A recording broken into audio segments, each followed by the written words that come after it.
Ooga fucking Ooga cunts, and welcome back to another CNN, the Cunt News Network. And tonight we got a very special show for you. We've got some pretty interesting topics. Quebec play.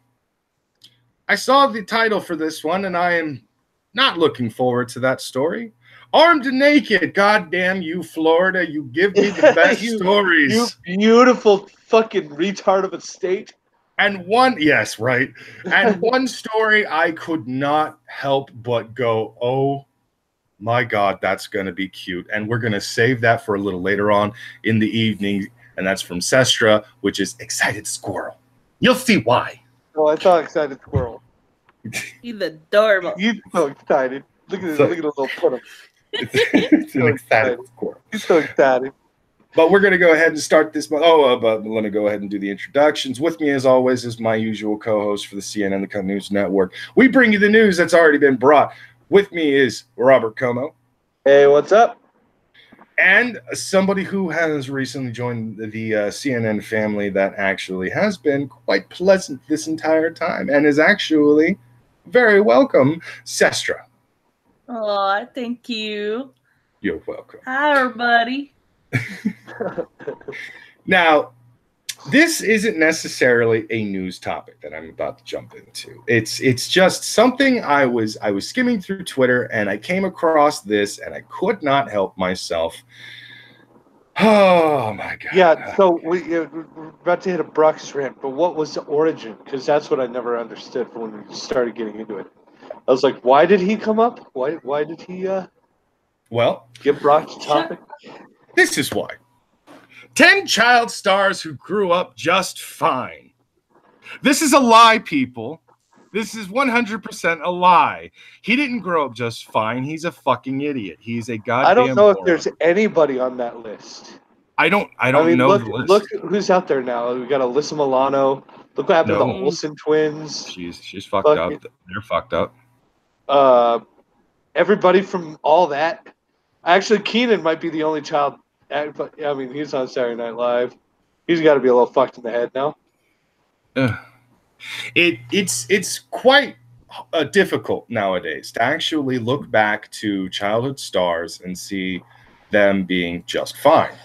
Oh, do you know? I can name at least 3 people that should be on this list, and I probably will go and look for this particular article to see what the list says. I probably will do that after the show. Still, if Ralph Macchio isn't on this list, I'm gonna be fucking. Ralph Macchio deserves to be #1 on this list. He's fucking killing it. William Zabka, Ralph Macchio are definitely people that should be on the list because they grew up to be just fine. They never got involved in any real scandals. The only time they were ever mentioned was basically saying where are they now, kind of shit like that. And William Zabka even actually did a bunch of other stuff that wasn't I guess you could say movie or acting related and shit like that. He actually branched out and did a bunch of other things. But the Maoris, Tia, Tamara, and their little brother are 3 people that are childhood stars that grew up just fine because they showed up. They were Disney stars. They were beloved by a lot of fucking people. And Tia and Tamara. Sister was my shit, man. Sister was a great show. But both Tia and Tamara are now currently married. They both have their own lives. They have kids, all that stuff. They still, hang out, talk to each other as sisters, but they don't live in the same city. I don't think they even live in the same state. Their little brother, I forget his fucking name, but it's also a T, a name that starts with a T. And yeah, he's just fine too. No drugs, no scandals. No hookers, none of that shit. These are 3 people that should definitely be on this list. If they're not on this list, I'm going to be pissed. But who is on this list? Will fucking Wheaton. Somebody who's actually, and this is not very well known because they deceive you on fucking the TV show. God damn it. What is the fucking show? It's hated by most people on YouTube right now. Big Bang Theory. Big Bang, yeah. On the Big Bang Theory, they depict Will Wheaton. At first, they depicted him as his true self, a complete dick. Yeah. But then they started this arc with Will Wheaton, and they decided to make him more of a sympathetic, nice guy. and he's actually not that bad, blah, blah, blah. Well, truth be told, no, Will Wheaton's actually a fucking prick to his fans. So he didn't grow up just fine. He grew up to be an asshole. He's essentially a Mr. Scrooge of childhood stars. So this is a fucking lie. On top of that, some of the scandals that Will Wheaton has been involved in aren't even really big scandals that you would find on TMZ. They're just, he's a fake nerd. That's it. Like, yeah, he plays D&D. Yeah, he reads comic books and shit. But like, that's really as far as it goes. He's into the most basic and most obvious nerd things that you can talk about. But when you think that this motherfucker deserves to be on the panel of scientists talking about the environment, or fucking science in general. Like, yes, no. Did you not see that? No. Okay. Here's what I want you to do, Sestra. Go and watch a few videos on the I'm going to kill my cat first. Hold on.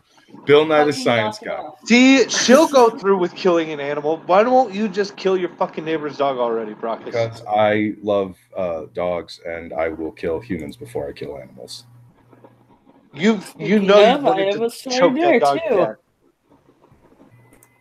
I mean, you know you want to choke that dog to death, Brockus. Sometimes. Anyways, Sestra, go and watch several videos. Armor Skeptic does definitely have a very good one on this, but go and watch a few videos of the Bill Nye the Science Guy TV show. You know, Bill Nye Saves the World. That poor bastard.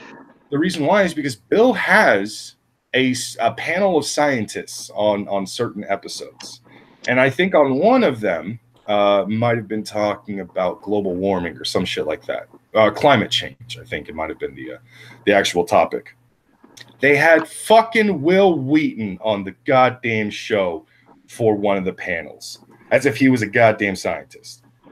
He's not.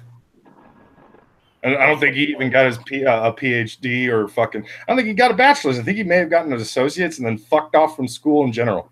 Will Wheaton's a piece of shit, and I don't understand why people keep trying to idolize him, because he's a horrible fucking asshole. Why the fuck would you go on that show? I would immediately suspect a trap if I was Will Wheaton and Bill Nye. It's like, you want me to go on a science show?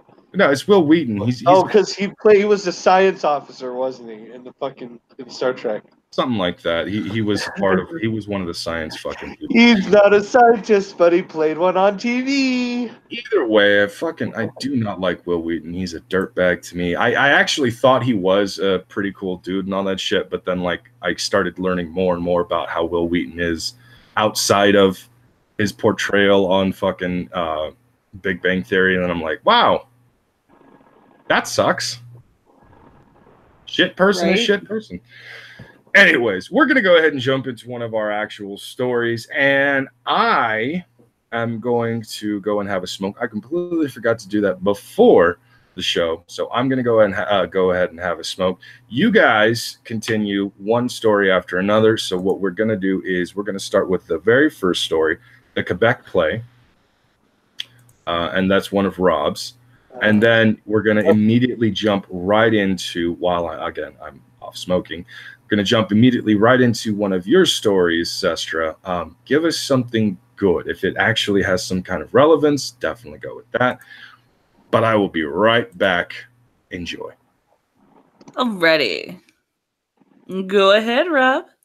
That actually wasn't my first story. The Quebec play. All right. Let's see. Quebec play about a man and his penis fined $500 over a fake cigarette. Gosh. Yeah. The penis is okay. Killing people is okay. All kinds of things is okay. But smoking sage cigarettes is not okay. A Quebec theater is fighting for its freedom of creation after getting fined $500 because an actor smoked a fake cigarette while having an argument with a woman in a giant penis suit. During a December 3rd performance of Conversations avec mon penis at the Premier Act Theater in Quebec City, 2 health inspectors showed up and issued the fine for smoking in a public place. after actor Marc-Andre Thibault lit up on stage.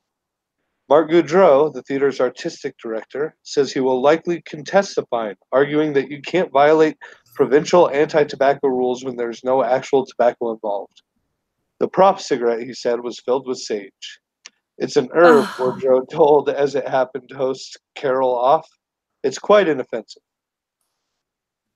Oh my god. So we have this, and maybe I should pull it up because this costume, holy fuck. Give me 1 second, I'll pull up my my screen here. So it isn't the penis. It isn't the penis that fucking is freaking people out. It's a fucking sage-filled cigarette. Yeah, it's a sage-filled cigarette. The lady in the giant dick costume, totally fine. Oh my gosh. Look at the detail on that fucking thing. That's fucking hilarious. He's hugging it. You guys, I'm sure that everybody has seen, right? I'm sure everybody rub up and down like a fucking bear, scratching his belly. Oh my god! I'm sure everybody has seen a scary snowman, the one that like fucking just sits there and like turns randomly. Could you imagine somebody popping out of a freaking like alleyway with that? That'd be fucking oh, that'd be fucking amazing. That'd be amazing. I'd love it. The province disagrees. According to Quebec's Tobacco Control Act, any product that does not contain tobacco is intended to be smoked is considered to be tobacco. So this is fucking Canada right here. They're changing water into wine. They're changing fucking lead into gold. Any lead that we decide that is gold, that lead is now gold. Boom, the magic of my Quebec. Gosh. So retarded. Smoking a sage cigarette in a theater that is open to the public is effectively outlawed and punishable by a fine, a Quebecian health official spokesman told As It Happens in an email. Inspectors of the ministry enforce the law as voted by the elected officials. The costly moment in the play happens when the protagonist becomes stressed during a heated argument with his own genitalia, played by Mary Lee Pignall. You know what, y'all? There's some funny fucking theater out there. There's amazing theater out there. Or misandric. Or neither or both. Or what the fuck is happening here? I have no idea. The idea of the play is to talk about some parts of the male condition, which conflicts between impulsion and what you have in your head. The way you feel about sex when you're a teenager or when you get to 60 years old. It's a very good play, by the way. Whether Premier Act will succeed in fighting the fine depends on how the law is interpreted, he said. If it's meant to protect people in public spaces from noxious substances, then he says Premier Act is innocent. If the other idea is that we don't want to show people smoking for a social matter, we say that the object of art is not to help government improve that kind of compartment, he said. It's the freedom of creation. He noted the theater has presented other plays with simulated violence, hard drug use, and even murder, all without running into any trouble with the law. Even the bulging, vein-covered phallus in Conversations with My Penis posed no problems. Right? So we see people shooting heroin and all kinds of drugs, and that's okay. But faking smoking, that's not okay. I have a problem with that, Gordo said. The penis is okay. Killing people is okay. All kinds of things is okay. But smoking sage cigarettes is not okay. But then again, the penis doesn't smoke. She drinks coffee, he said.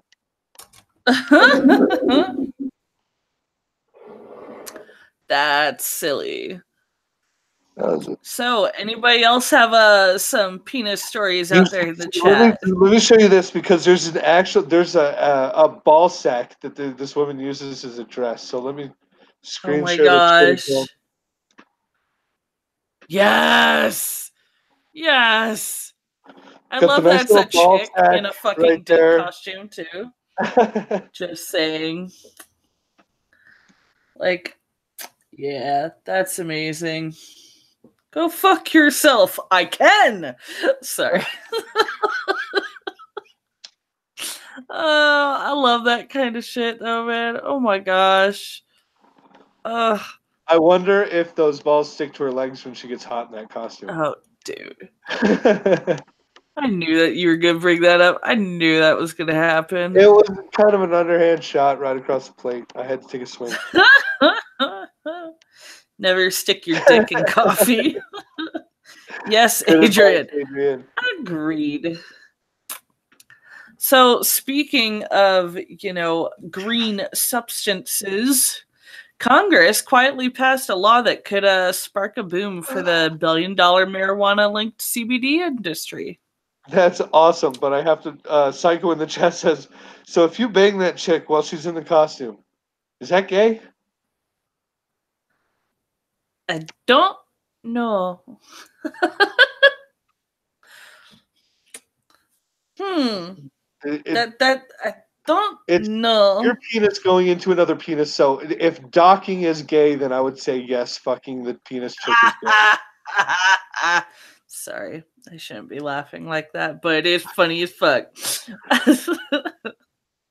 So everybody knows about the whole CBD industry. I need to put a PSA out there because it's recently happened. Get yourself some CBD bath bombs. I am telling you, those are the shit. So I do need to put a PSA out there in regards to CBD. CBD does not cure anything. I don't care what anybody says. It doesn't cure whatever. anything. My friend said he had a friend's uncle that cured his cancer just by rubbing some CBD on his fucking brown eye. That's all he did, and no more cancer. Boom. Yeah, that's funny because I had another friend, coworker of mine, her sister-in-law died refusing chemo and saying that she was just going to do CBD. No. CBD is a treatment for pain. That's it. That's all, y'all. It doesn't cure anything. It doesn't fix anything. It can cure symptoms. It can help with symptoms of shit. Yes, it helps with symptoms. It does not cure anything. It is except being a boring douchebag. Bingo. It cures the shit out of that. Yes. So, for those unawares, CBD is the non-high of marijuana. And specifically hemp is the fibrous part of marijuana that does not get you high and is usually just a throwaway. Say that again in your sexy voice. That's Say what again? Say the fibrous? Yeah. Say it again. It's the fibrous part that you usually just toss away. That's the shit I needed right there. So this week, a plant that's nearly identical to marijuana is set to become legal to grow in the U.S. Having a weed story. That's perfect. Yes. Oh, yeah, of course. You bring up weed and suddenly fucking Rob just gets super happy. Right? Plus, it's time to sing. Fucking Psycho pointed out. It's 420 somewhere. You know what I find actually kind of hilarious is that sometimes Rob reminds me of America's version of Broski. Oh, God. What the fuck is Broski? Like, how much Broski fucking loves pot and talks about pot. It's kind of the same thing with Rob. Okay, who's Broski? He's the what? I don't know who Broski is. Who's the fuck is Broski? Oh, okay. You need to go and subscribe to Optic Decay or Morning Decay, I think is what the channel is officially called now. And you need to check out Morning Decay. Now, unfortunately, they stream very early in the morning. It's 6 a.m. for me, so it'd be hard pass. I I usually go to bed around then. No, that's Hey, fine. you can listen to it after. Yeah, you can watch the streams after they've already done the stream and everything like that. Just check it out, Broski and. Oh, can I? Is that how YouTube works? Yeah, obviously. I appreciate the tutorial. Just watch. Yes. Just watch a couple of streams. Do it, fucker. You'll get hooked. Optic does fantastic art while they both just dick around and talk about whatever the topic is and shit. They're fucking hilarious. So I love this is so meta right here. So I am cancer says Broski is one of those morons who believes smoking weed cures cancer, and then he got cancer. Laughing my ass off. I am cancer 2018. Oh my gosh. How fucking meta was that line right there? No. Holy shit. Okay. I'm probably gonna have to clip that at some point and send it to Broski and just be like, dude, this was too fucking funny. But anyways, god damn it. But yeah, Broski and Optic are fucking awesome dudes. They do a great show in the morning. If you're up on the West Coast around 6 a.m., definitely recommend checking it out. On the East Coast, obviously, would be 9 a.m. and they're both on the East Coast. Oh yeah, and sometimes they have this crazy old man on there, and that dude fucking makes every damn stream he's on just better. I like crazy old man. I can't wait to be a crazy old man. Yeah. Fuck, I can't wait till I can get away with that. Aspire. Why wait? Just act like it now. No, when you do it when you're too young, then you're just a douchebag. You gotta wait. Exactly. No, I don't want to be a douchebag. I want to be I would just see. It's like when you're a kid. There's a time in your life where I still have to adult. I still have to do adulting things. But when I'm older, it's like when I'm a kid, I can just fuck with everybody again. True. If I was like 90 and had like a good 20 years of fucking with people as an old man, and then got my brain put back into my body as a kid, do you know how hard I would fuck with people as a kid, knowing the shit I could get away with? For real though. Fair enough, yeah. It's like, oh, a fucking 10-minute timeout? Ooh, fuck. Ooh, that sucks. Cool, I get a nap, motherfucker. I'm grounded. It's like grounded is nothing. I think we were about the first generation to like really have shit in their room, so when you're grounded, it doesn't matter that you're grounded. You still have like a computer. You still have I don't know. Most kids had phones in their rooms and shit when I was a kid. Cell phone wasn't still big out when I was in high school and shit. I was rocking the pager. I was rocking the fucking pager. If it's major, hit me on my pager. Of course. Oh my gosh. Before we actually go into more news, however, I do want to actually give a little bit of good news for the comic book fans out there, or for the people that are actually interested in comic books, what have you. Marvel has begun getting its shit together just enough. What I mean by this is that they are still a fucking muddled mess in certain aspects. In certain books, they'll have multiple writers, multiple fucking artists, because they hired on a bunch of people to tackle a bunch of books, and unfortunately, some of them were shifted around to other books, blah, blah.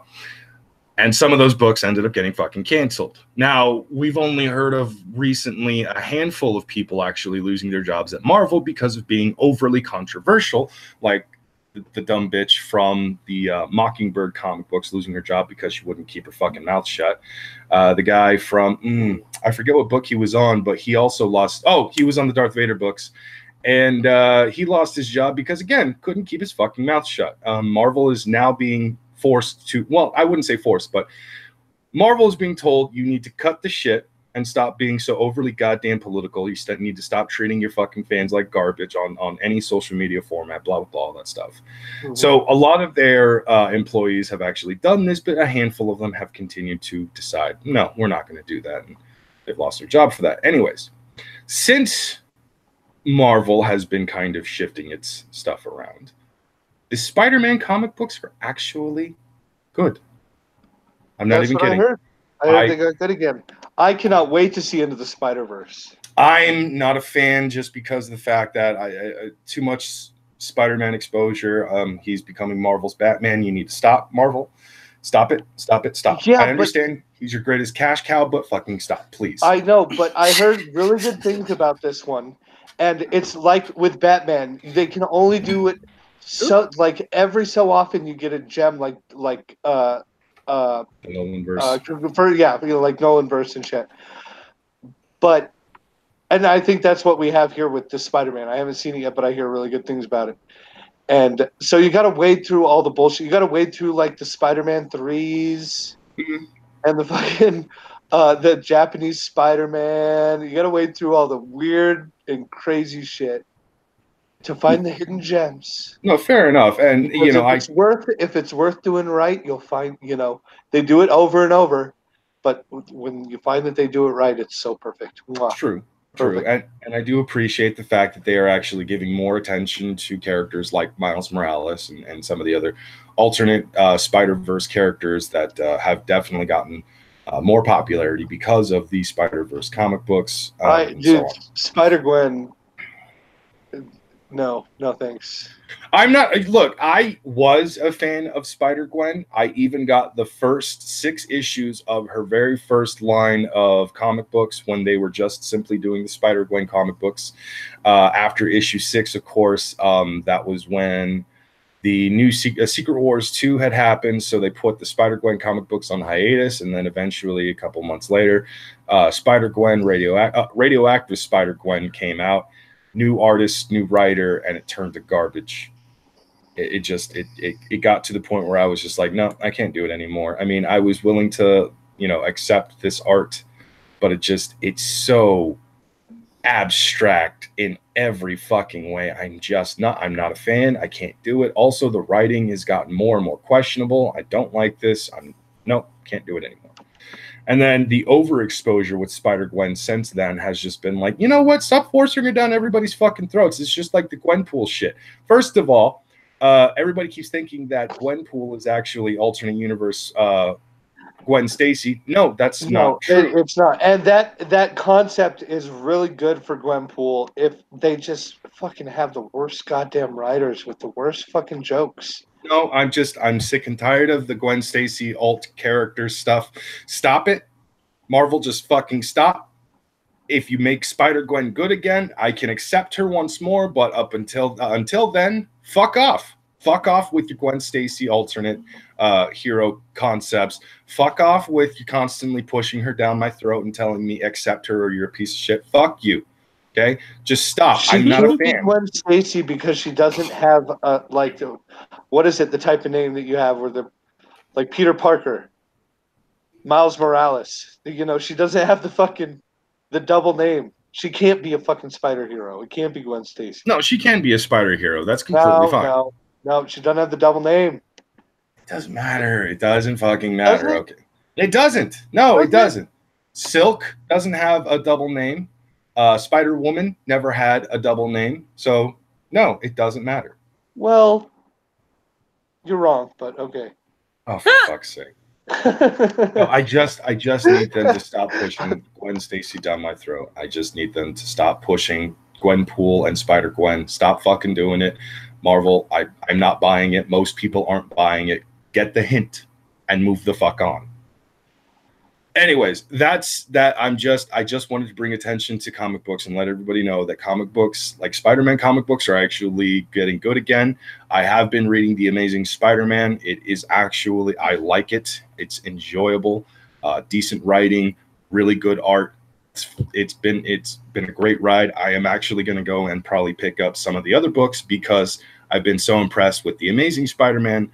I think I might have to pick up that new run of Arachnite. It's another take on alternate universe Spider-Man. Still pretty interesting. Moving on to the next news. Rob, what do you got for us? Let's see. How about some Florida man of distant past? We have a current article about some past old school Florida man shit. Tampa's 1958 snow show was an epic fiasco. Tampa. It was supposed to be a winter wonderland. When Beach Park Howard Hilton was planning the Great Tampa Snow Show, he envisioned smiling kids, Santa Claus spreading good cheer, frolicking reindeer, and lots of snow. A giant Christmas tree would hook over the festivities, and there would be a massive 5-story ski slope. Instead, Hilton's 8-day event turned into the most flawed spectacle in Tampa history. The event took place 45 years ago and was designed to promote downtown businesses during Christmas season. Even though hundreds of thousands came to the show, it resulted in 47 lawsuits, 3 dead deer, and several sunburned seals. Wow, okay. Hilton and his partner in Hilton and Gray Advertising Agency, Bill Gray, had been hired by the Greater Tampa Merchants Association to create a seasonal promotion. The concept was simple.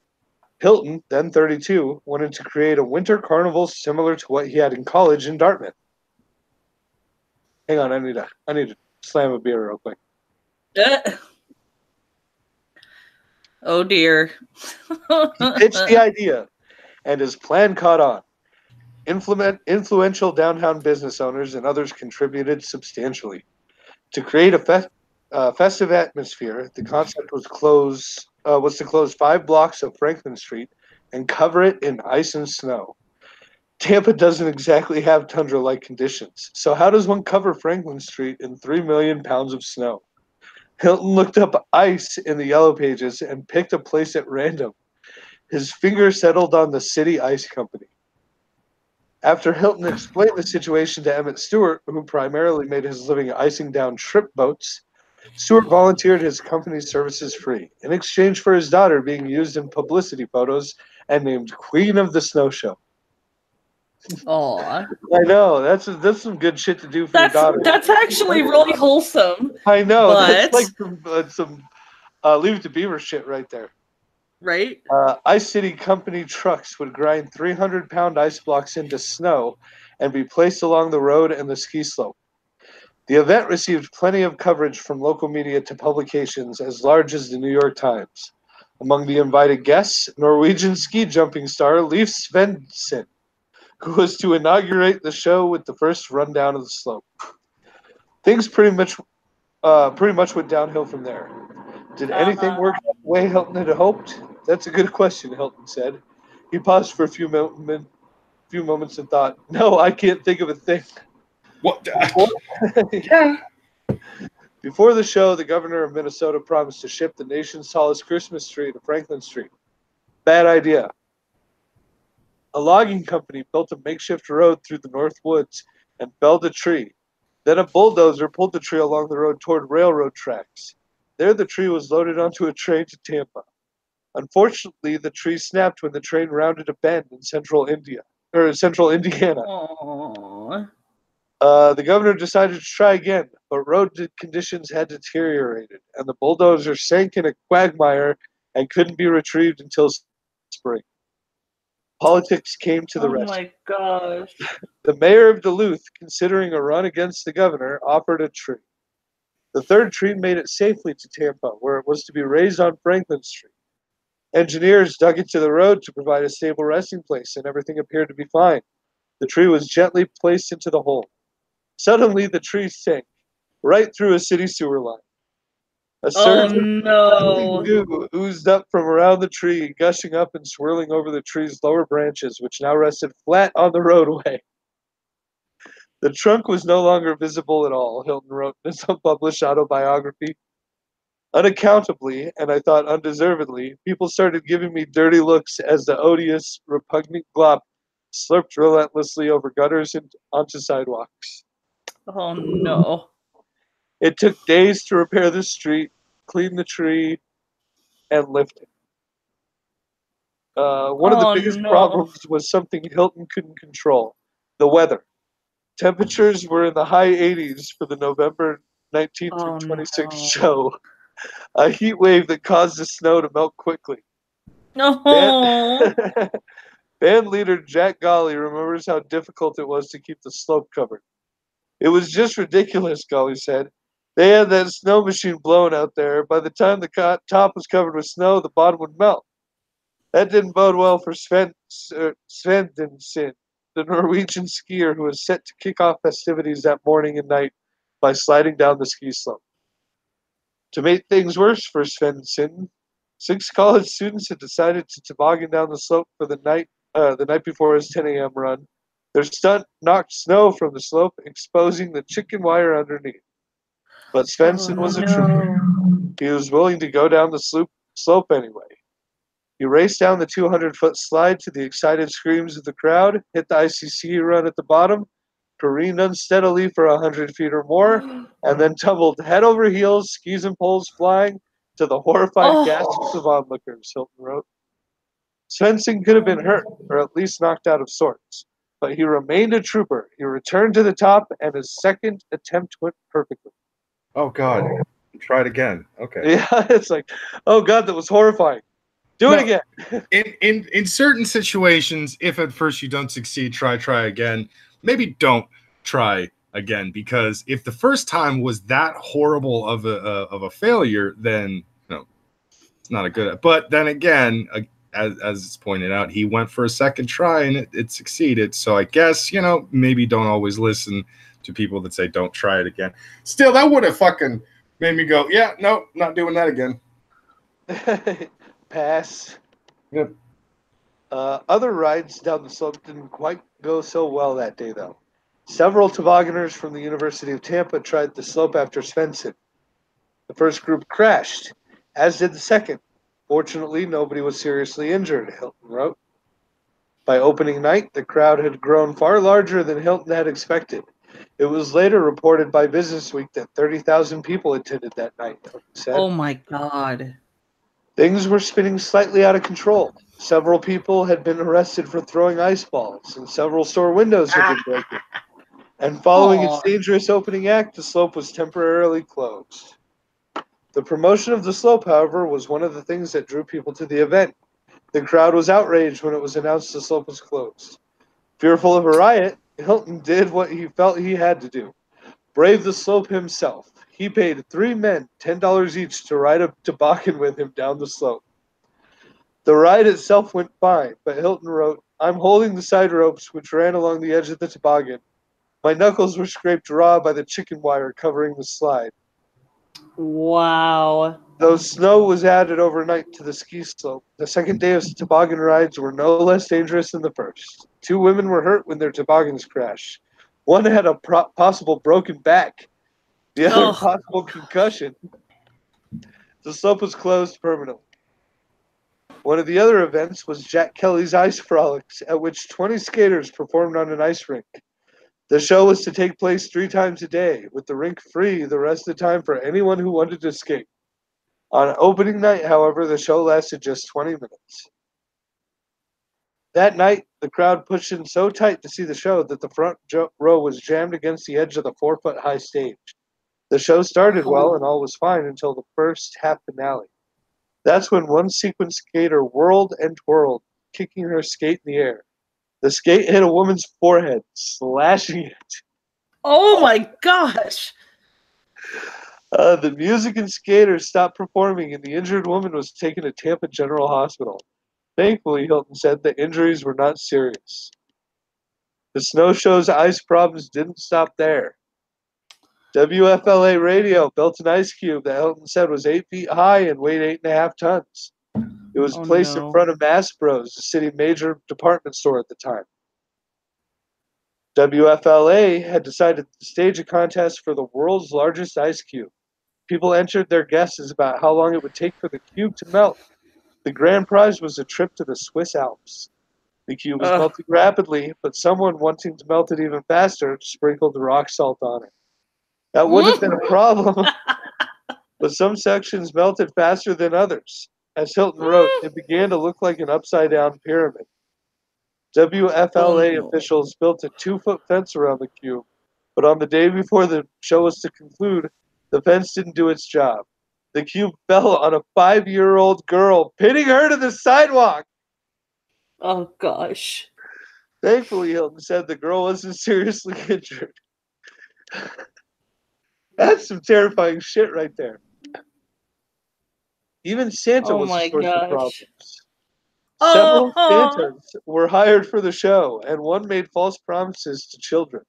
When kids sat on his lap and listened Christmas wishes, he told them they could pick out gifts free at Mass Bros. Mothers blamed Mass Bros for false advertising, and a sales oh, promotion manager called Hilton to complain. Hilton approached the Santa and discovered the source of Santa's rosy cheeks. Santa had a straw running from his beard to the flask inside his shirt pocket. That Santa got canned. But believe it or not, that was the lesser of the show's Santa woes. oh Clark's Credit gosh. Clothers was allowing the show to use a dressing room for the Santas to change into costume. That worked well until one Santa stayed hidden in a dressing room until the store closed. When the coast was clear, Santa broke through the wall to the building next door, Heyman's jewelry store. Santa Oh practically no. cleaned out the place. Oh Ho, ho, ho. no. 6 penguins were to have been donated to the show from Buenos Aires, Argentina. It should come Oh as no shock that they no. never arrived. The penguins were quarantined indefinitely in Lima, Peru, because of the threat of parrot fever, a rare infectious disease that causes pneumonia in humans. But their story is far less tragic than what happened to the show's seals and deer. In his autobiography, Hilton admitted event organizers were negligent in the treatment of the 2 seals that had been borrowed from Lowry Park Zoo. Their pool was too shallow, exposing portions of their backs to the sun. Animal rights activists weren't pleased the seals were left with blisters the size of grapefruit halves, Hilton wrote. In the Oh. end, event organizers provided a bigger pool for the seals and kept the animals under close watch. At least the seals lived. 3 deer made an even bigger sacrifice. 1 week Oh before no. poor Sinestra, just bad news on top of bad news, and she's taking it well. I appreciate it. 1 week before the show, 6 deer were shipped from Louisiana to Lowry Park Zoo. The deer were set loose in a fenced-in area where they were to be picked up for the show and used as reindeer. On the Monday before the show, 4 men from the Parks Department attempted to round up the deer. Despite hunting in 2 jeeps, it was difficult to corral the animals. The chase went on for hours. Eventually, 2 of the deer seriously injured themselves by running into the fence. They had to be shot. A 3rd deer, evidently frightened far worse than the other 2, ran full blast into a tree, killing itself. Oh. At this point, the appalled and saddened men, lovers of animals, called off the chase. As far as he knows, Hilton said, the descendants of the other deer are still wandering around the zoo.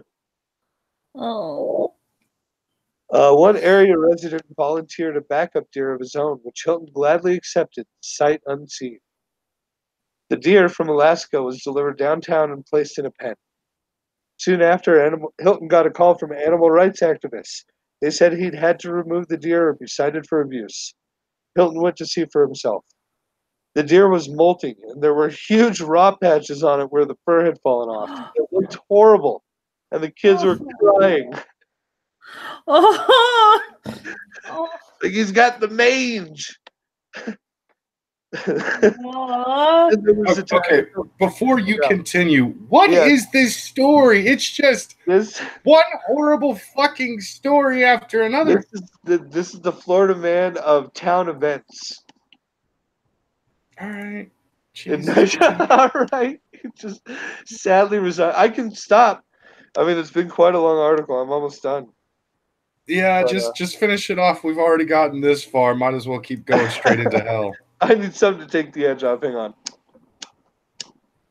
Apparently, because dear God, aw, man, as Then there was somebody who spent a few months organizing an event, yeah, this would be the shittiest fucking way shit could go down. Like, you think everything's fine, and then everything just falls apart. That's event planning, y'all. All right. Then there was the time Hilton met with the sergeant in front of Mass Bros, an hour after the show had ended that night. Apparently, Hilton was told one of the show's performers had a late-night job as well, as an alleged lady of ill repute. A lady of the nighttime. A nighttime lady of the night.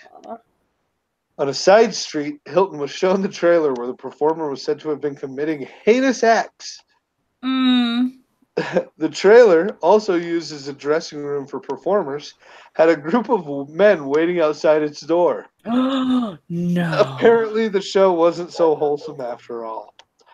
Practically 2 years later, one of the largest cases against the Snow Show was heading to court. The woman who claimed her back had been broken was suing. But the night before the trial, Terry McNabb, who represented the show organizers, bumped into the woman dancing in a club. He just went up to her and said, "We ought to talk about this," Hilton said. She was mortified. That was one of many cases against the show to reach settlement. Thankfully, we got a 1 million Lloyd's of London insurance policy, which was a lot of money in those days to protect us, he said. Oh, yeah. For a long time after the show, Hilton was filled with regret. The event had put a terrible strain on him, and much of it had flopped. He said only his wife Dottie was able to keep him sane. 45 years later, however, Hilton looks back on it and laughs. There were some good things to come of it, he admits. Downtown business was boosted by the large turnout, and his advertising company got plenty of name recognition. I would say that it's likely my experience in service in World War II, Hilton said. I wouldn't take $1 million for my experiences, but I wouldn't do it again for $1 million bucks. That's actually pretty sweet. Sad, but true. Yep, the Florida man of town events. Oh my gosh.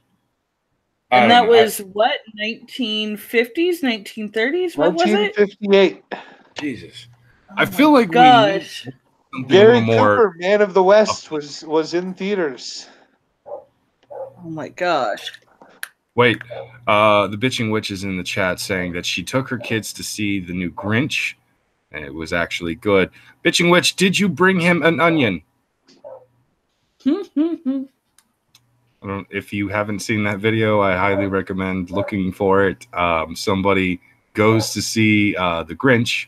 I don't even remember what display it is or where exactly it is, but there's an actual Grinch display where you can go and meet, the Grinch and everything. Somebody brought the Grinch an onion, and it's one of the fucking cutest goddamn videos ever because he just goes right into it. He even licks the damn thing. It's fucking hilarious. Oh, that's adorable. Sorry. I find that endearing. It is funny. We didn't need this new Grinch movie, by the way. Just pointing that out. Stop it, Hollywood. Stop repeating shit. Stop reselling shit. Stop rebooting shit. Stop continuing old shit. Stop. Just fucking stop, Hollywood. You just keep making one questionable decision after another. Just because some of them have actually worked out in your favor does not mean you should continue on this fucking road. Fucking stop. Anyways. Fucking cat. Hold on. Be right back. She's sneaking into the food bin. Kill the cat. Okay, you cunt. That's just funny. Kill that. As I was saying, we should listen to something a little more uplifting. But I'm actually going to cut in the middle here with one of my own stories. She gets it from her mom. As in me. Yeah, ain't going to work no more, is it? Huh? Okay, one of your own stories, eh? Is that what's going on? Yes. So, I came across something that I definitely wanted to talk about because it is a subject that I'm actually quite passionate on, seeing as how I have done my own stand-up comedy and things of that nature. Comedian Jim Gaffigan shares outrage prison videos skewing social media outrage mobs. Now, if you are a fan of stand-up comedy, the name Jim Gaffigan has probably entered your ear more than enough times to actually probably get an idea of who Jim Gaffigan is. I liked him a decade ago. Jim Gaffigan is still funny in my opinion. The guy doesn't do blue. He doesn't cuss. He doesn't do like dirty jokes or anything like that. He does do a lot of fat guy jokes, which are still funny in my mind. And to this day, one of his best fucking jokes is his Hot Pockets joke. I can't not laugh. Pockets. He's great. I love Jim Gaffigan. Pockets. Has he kind of, you know, gotten less funny over the years? That's subjective. But whatever, not a big deal. Well, Jim Gaffigan has definitely taken a partial stance on the outrage mob and the things that they are pulling, along with a handful of other celebrities such as Carrot Top, Nickelback, and others. There's a video because we care about what Nickelback. Do they want to fucking? Well, no. Here's the thing. Sorry, your representatives. Hold on. Here's the thing. Nickelback is already in trouble, or was already in trouble, because of outrage mob taking something that they found out of context, or getting really pissed off at something that somebody had actually gotten pissed at. Now, I don't remember if this actually was Nickelback, like the legit band, but there's a video. Jim Gaffigan actually made a video with a handful of celebrity friends. Every one of these people have actually been in trouble by the outrage mob for something they said or did, or even tweeted, whatever the case was. And it's brilliant. It's 29 seconds long, but it gets the fucking point across real goddamn fast. Oh, because the end result is, like, a few people are there. Obviously, you recognize them. And Carrot Top keeps asking, Hot Pockets, what did you do? That dude is fucking ripped. Yeah, I know. But he asks, Hot Pockets, what did you do to get in here? And he eventually reveals he made a tweet about women getting their nails done. And everybody gets up like he just fucking murdered 25 people with a spoon. I love it. It's fucking great. I loved it. Top doing that. These types of videos, like, okay, for anyone who, you know, why do you watch Poisoning the Well? For shit like this, for subtle humor that's just absolutely brilliant, or outright fucking here's the joke humor. I fucking love Poisoning the Well, god damn it. Yeah. If you haven't seen their live streams, go and watch their live streams. They're hilarious. Toya definitely gave some really good moments from their most recent live stream with special guests Jeff Holiday and Magog Morskar.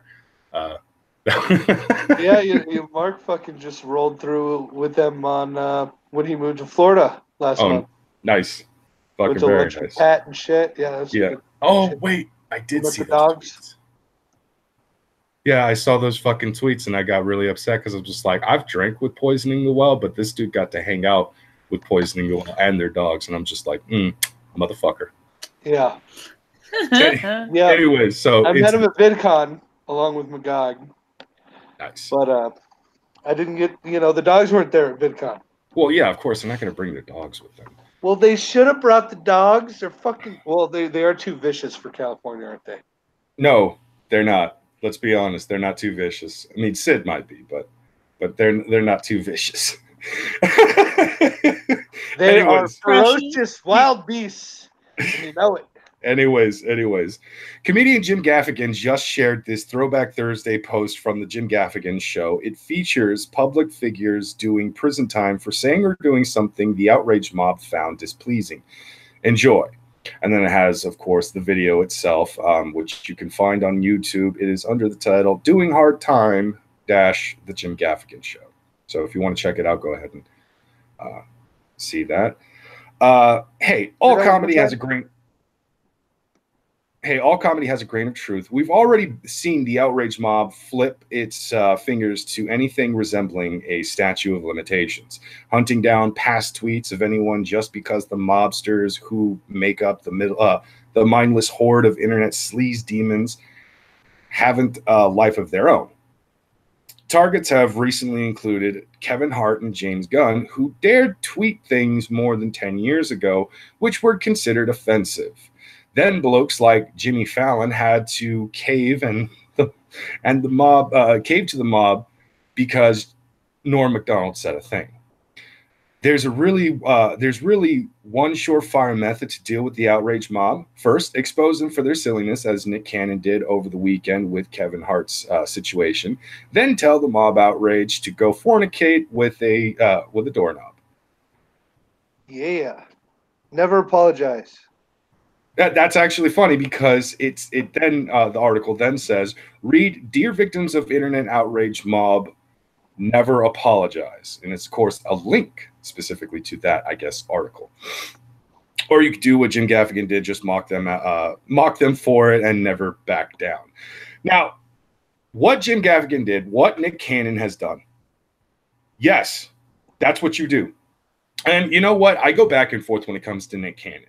Sometimes I think Nick Cannon's funny. Sometimes I think he's trying too hard. Sometimes I think he's hilarious. Sometimes I think he just needs to stop. Whatever the case is, Nick Cannon is someone that I have been kind of a fan of. I go back and forth. I can't stick to just one thing. There is one thing I will say. Objectively, Nick Cannon is funny. I do think the man is actually quite hilarious. And what he did in his response to the outrage mob losing their shit over Kevin Hart's fucking supposed, anti-gay tweets from 10 years ago and shit was absolutely wonderful. What he did was he then directed, after Kevin Hart basically backed down and then apologized and all that shit. He then directed the outrage mob to look into this celebrity and this celebrity and this celebrity for the seemingly anti-gay shit that they have themselves also tweeted out, specifically with Sarah Silverman. Shit is too insane. No. But here's the thing. With Dale Earnhardt Jr. No. But here's the thing. Because of some shit his dad did 10 years ago. Like, what the fuck? Oh, right. Rob, here's the thing, though. One of the people he specifically directed the outrage mob to was Sarah Silverman. A woman who has been caught in her hypocrisy. Did he throw her under the bus or did he call her out? He called her out, just like everyone always should be doing when it comes to Sarah Silverman and her fucking hypocrisy. Because this woman shat on fucking PewDiePie and a handful of others for making Nazi jokes. A woman who went on, she did that whole Nazi thing. She went on fucking the talk show dressed like Hitler. Oh, not just that. She's made several fucking Holocaust jokes in her stand-up comedy. She's made several fucking jokes in her own TV show about Jews and fucking, Hitler and so on and so forth. Yeah. This woman is a hypocrite because she has done the same thing that she is fucking chastising others for doing. So Nick Cannon, again, basically directed attention towards Sarah Silverman, saying, well, what about the fucking anti-gay shit that this bitch has said? And when somebody actually said, are you going to apologize for the things that you've said in the past? Nick Cannon's response is, no, I don't do that shit because I'm not easily hurt. I don't apologize for what I've said. Boom. Yes, Nick. Fucking grab the balls, throw it in their face, tell them to suck it. I don't care. Good job. Yeah. Don't apologize for your comedy. Don't fucking unless you feel like you really need to apologize. Don't fucking apologize. And even then, I would say don't apologize simply because people demand you fucking apologize. If you said something that offended them, whatever. The only reason you should apologize is if you bomb, and you should apologize for bombing. You're like, I'm sorry, wasted your time with bad comedy, people. You can't apologize for somebody else's feelings. We are supposed to. We're adults here. Okay, if you are over the age of 18, you are an adult, and you are only responsible for your feelings. It is nobody else's responsibility to take care of your fucking feelings. If you are butthurt about something, you're butthurt about something. If it is something actually bad, then, hey, take it to court. If it's not something that can be taken to court, get the fuck over it. Yeah. Get over it. The outrage mob, I will generalize as the outrage mob because I don't give a fuck which side of the political spectrum you lean on. If you're demanding an apology for a joke, go fuck yourself. Because this same shit, not too long ago, I think it was last month even, happened with goddamn Pete Davis. Now, again, I find Pete Davis hilarious. He is funny. I like his jokes. The dude has made me laugh. You fucker. Anyways, that's fine. Sorry, it's your opinion. You're wrong, but it's your opinion. You can have that opinion. But Pete Davis, he was married. He was like banging Ariana Grande, wasn't he? He was dating and then engaged to Ariana Grande shortly after the engagement was broke off and they split. But Pete Davis made a joke about now, I believe he's a senator, governor, something like that. Somebody who is running for office, who is a veteran, who lost his eye during the war. Yeah. He basically made a joke about the guy, And that dude took it in stride. He did, because he even went on fucking record. I think he even went on Twitter or Facebook or some shit like that. And he said, don't fucking make this man apologize for it. It's a goddamn joke. It was a bad joke, and I have to disagree with him there. I thought it was funny. It's a bad joke, but, you know, whatever. And then he went on SNL and did a little segment with Pete Davis. Yep. That was great. I thought that was absolutely fantastic. But here's the thing. The outrage mob didn't come from the left this time. The outrage mob came from the right. So here we have the outrage mob is the fucking little bitches, the easily hurt and easily offended fucking assholes on either side of the argument. This is clear evidence that it doesn't matter which side of the fucking political spectrum you're on. There are always going to be those easily hurt people. You need to tell them to shut the fuck up. Stop being so fucking butthurt all the time.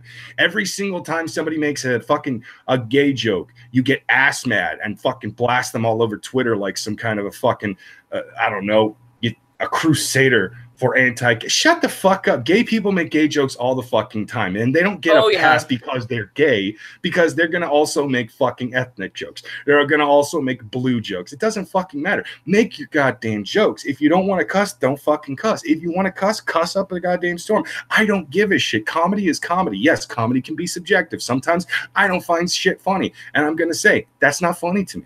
Whatever the case is. But I'm not going to sit there and fucking go on Twitter and just be like, how fucking dare you, madam or sir. And play the moral arbiter of everything in the world. Yeah.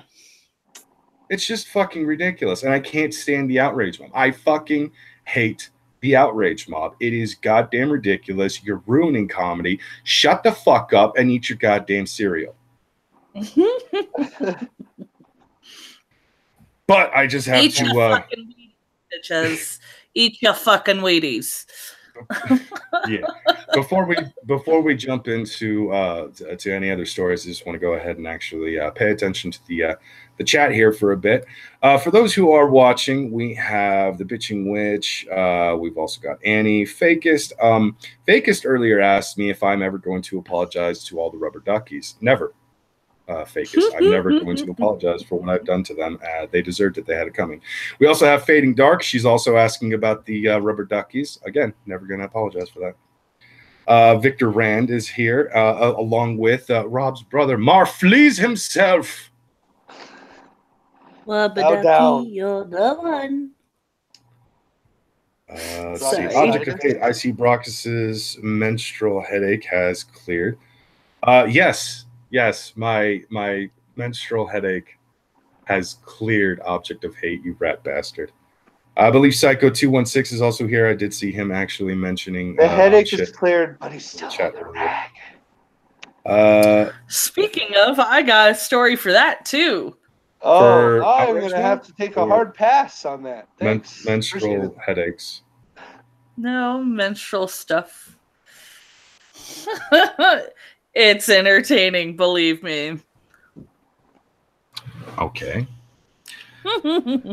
If it involves dirty period pads, I'm going to find you and I'm going to set your house on fire. No, it does not. You're safe. Okay. My house is safe. All right. Continue.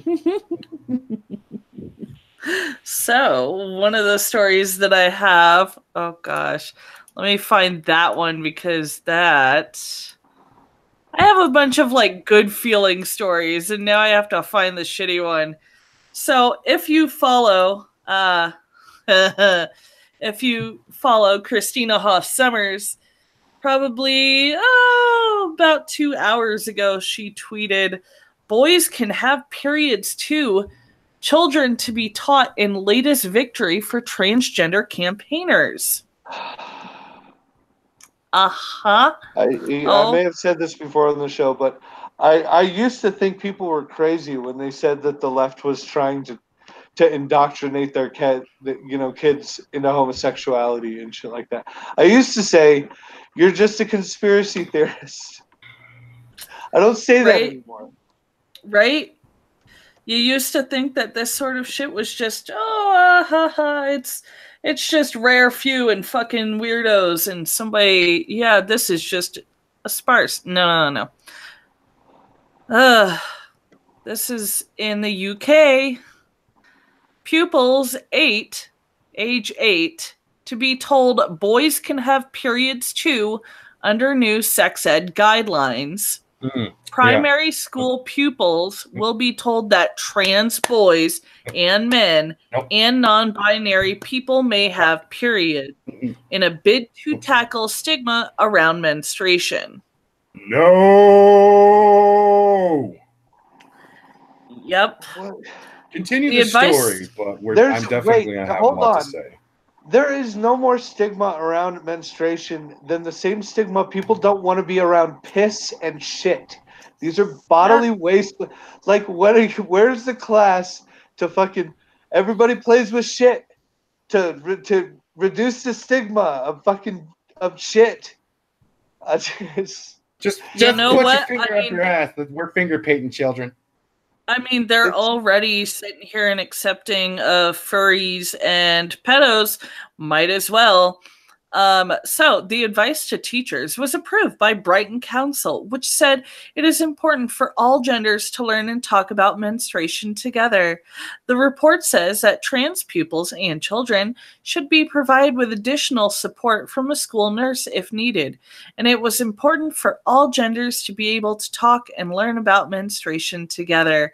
It states that periods are not dirty, disgusting, or something to be embarrassed by, and that periods can be something to celebrate. As a woman, I'm going to say fuck off. Isn't this sex ed talk? Yeah. I didn't have sex ed when I was 8. We had it when I was 12. When I was 9, I had gotten into my sister's book. And so I had seen it. But yeah, no. Just treat it like any other bodily fluid. Take care of it. Don't spread it around. Don't fucking play with it. Don't make art out of it. And try and not fucking share it with other people. But don't forget to not have a stigma against it. Just don't interact with it in any way because it's unsanitary. And was that the end of this story? Pretty much. All right. Well, there's more. I'm not gonna fucking read it. It's stupid. It's gross. It is. Okay. So MP Davis told the Mail on Sunday it was insanity for teachers to be explaining the concept of trans boys. He said learning about periods is already a difficult subject for children. So throw in the idea that girls who believe they are boys also have periods will leave them completely confused. Good point. There are several things. Thank you, Tory MP David Davis. There are several things wrong with that, to be honest.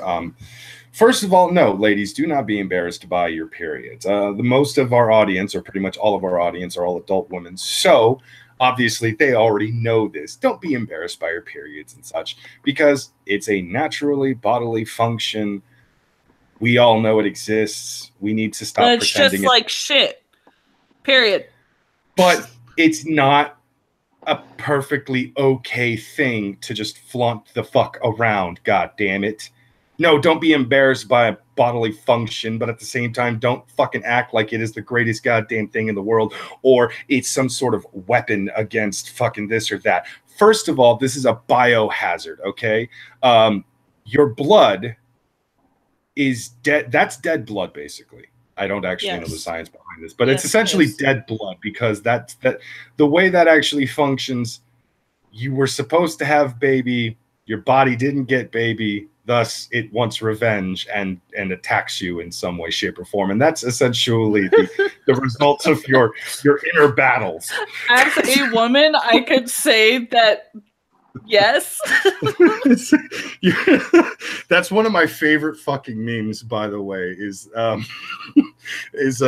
I think it was Tales from Tumblr before Tumblr turned into garbage, I guess. Right. Somebody was like, I'm a teen. I don't really get the whole period thing. Could somebody please explain it? And then somebody just very eloquently put, your body wants baby. Body does not get baby. Body wants revenge. I couldn't stop laughing. Yep. It was fucking perfect. And so you get cramps and you hate the world and you hate people. And yeah, no, Yep. pretty much. Yep. So, but yeah, it's not, second of all, look, if you are an adult and since you were maybe 15 or so, thought that you were actually born with the wrong set of genitals, I'm not going to sit here and tell you, no, you're wrong.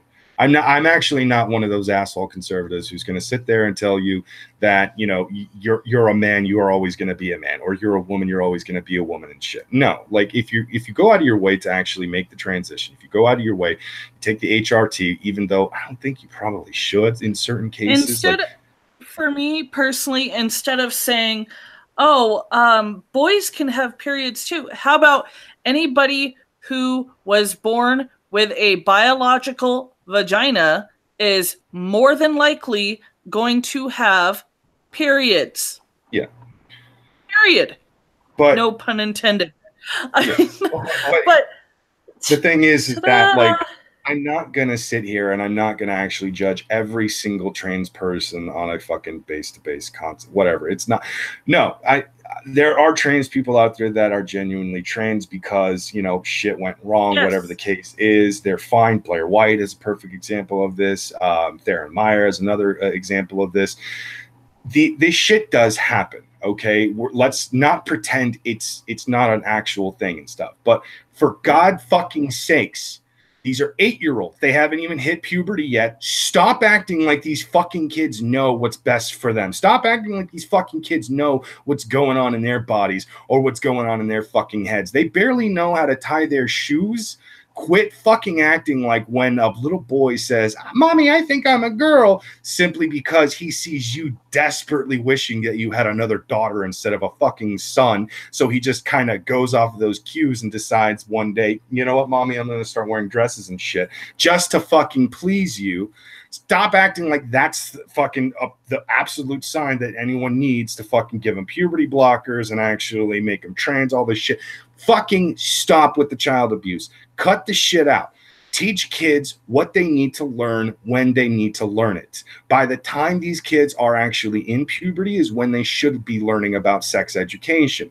Do you want them to be encouraged to go out and have fucking sex? No, that's bad. We already have enough teen pregnancies. Let's not fucking add the goddamn numbers, okay?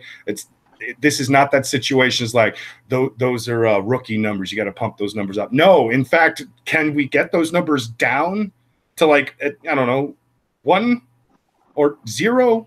0 is a good number. I like 0. 0 teen pregnancies. It's a great idea. Now, the unfortunate thing about delaying sex ed is, number one, incest. But number two, like the main one here, is girls do start having their periods as early as age 8 or age 9. I've had friends who had started very, very fucking early. And it's just a body thing. Okay, cool, whatever. But that's the way that it needs to be taught, is if you were born with a biological vagina, you are likely to have a period. Now, whether or not you transition, like the transitioning part, bring that down the line when you start getting into, I don't know, late junior high, early high school. Start talking, actually, no, junior high would be better. Yeah, start talking about that shit in junior high when you're actually starting to get into and think about relationships, yourself, your sense of self. Right now, with sex ed or at that age, you need to be focusing on the facts, so then these fucking kids aren't scared shitless when, a hair pops up, their voice cracks, they fucking have their period. That's what sex ed is supposed to be for, is to keep them from freaking the fuck out and keep them from fucking getting pregnant or fucked with by parents and shit. Dark side of the world. Like, let's treat sex ed like it's supposed to be fucking treated. This is for educational purposes only.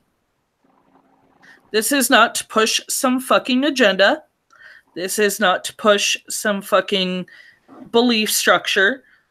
This is solely about, hey, these are facts of the human body. Period.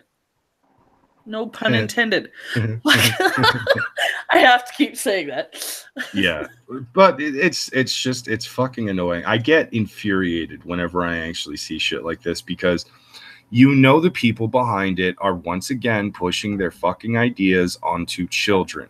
They are again. This is the same problem I've had when it came to fucking the religious right. When it came to people pushing their religions on children.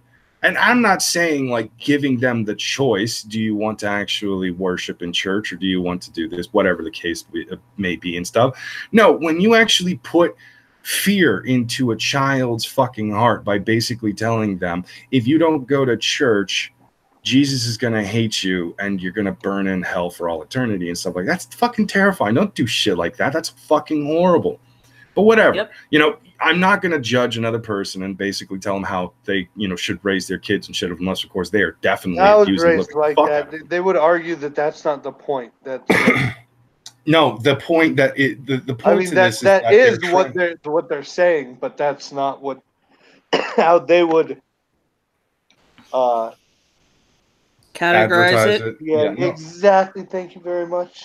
I understand that that's not how they would want to categorize it. I understand that's not how they're going to advertise it. They're going to try to push some other fucking side of it by saying something along the lines of, well, we need to teach these kids, we need to normalize this sort of thing at an early age so, you know, it becomes the norm in the future and stuff. And then I have to sit back and go, yeah, but you know what you're not doing is actually making sense of any of this. You're pushing it further and further. You're the same people that actually want to give puberty blockers to kids simply because, they decided one day that, you know, they wanted to dress up with clothing from the opposite sex. A girl wanted to play sports or a boy wanted to play with fucking Barbie dolls, shit like that. Because of that one thing, you decided, all right, Timmy, you're not going to actually go through puberty and develop a full fucking dick. So, you know, if you actually do decide to transition, you're going to go through a lot of complications because you're going to have essentially a micro penis. It's a terrible fucking idea. Don't do that. I got a better fucking idea. Am I the only, like, I actually posted about this the other day, but how about we, you know, I don't know, fucking treat it as, hey, here is a girl who is into sports. Go you, do whatever the fuck you want to do. Hey, here's a boy who wants to wear a dress. Go you, do whatever you want to do.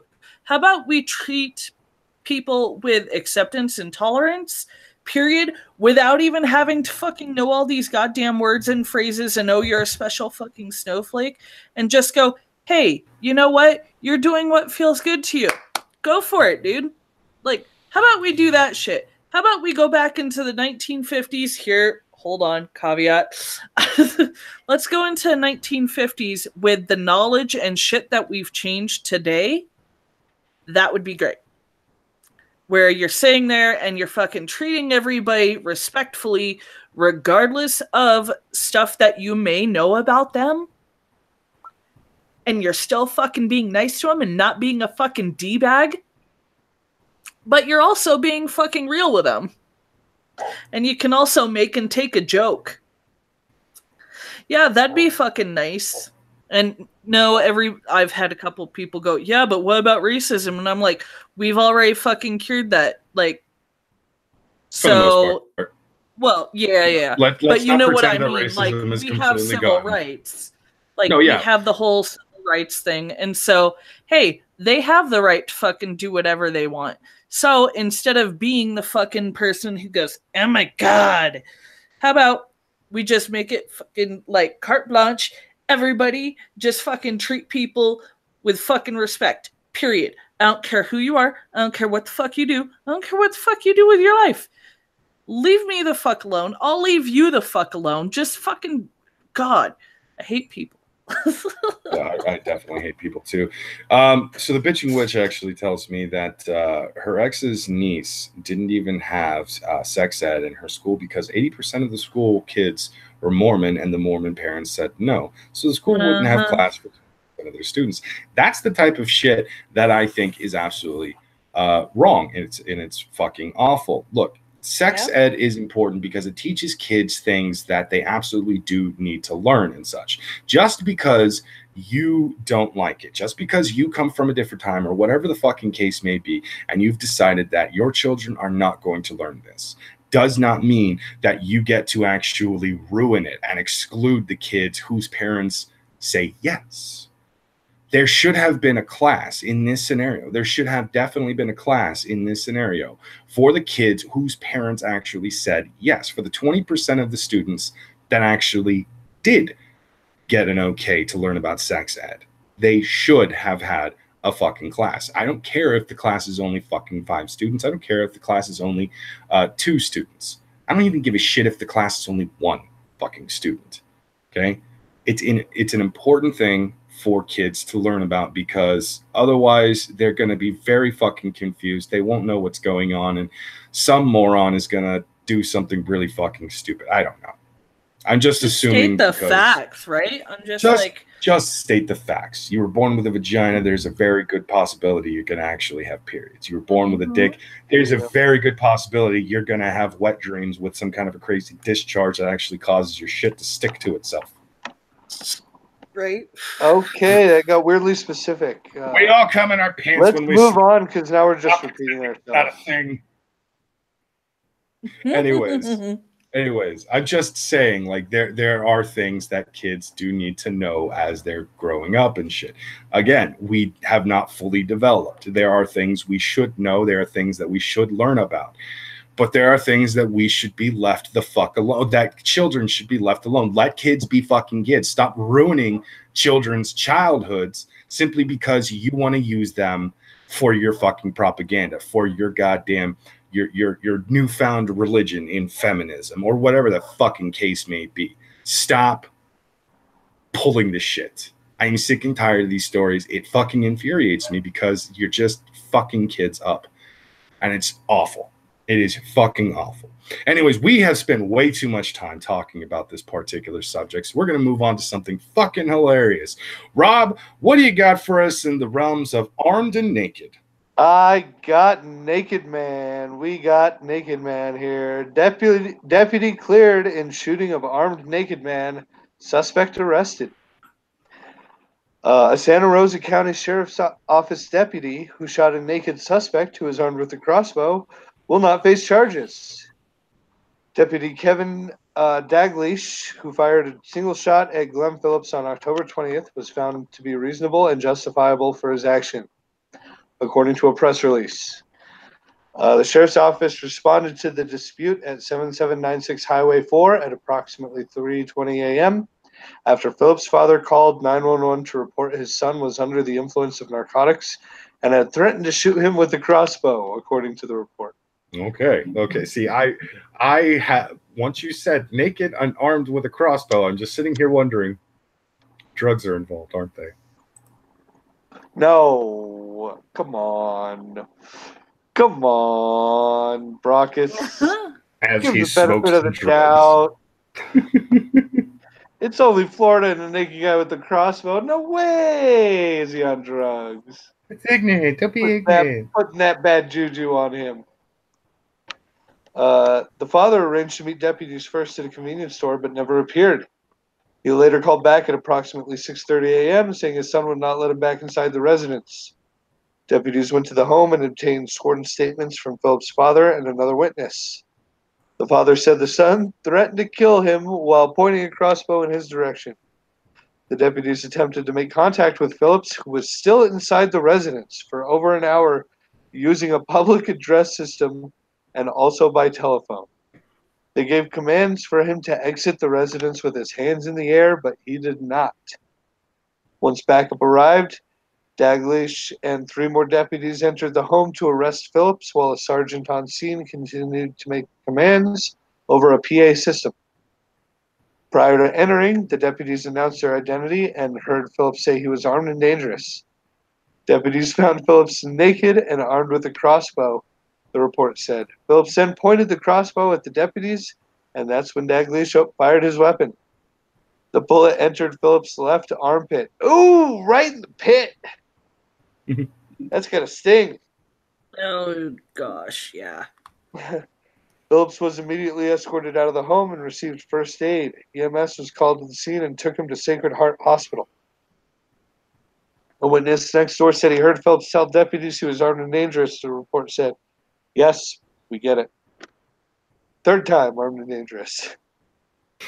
Phillips had a different story, according to the report, stating he did point the crossbow at the deputies, but threw their weapon on the couch once they identified themselves as deputies.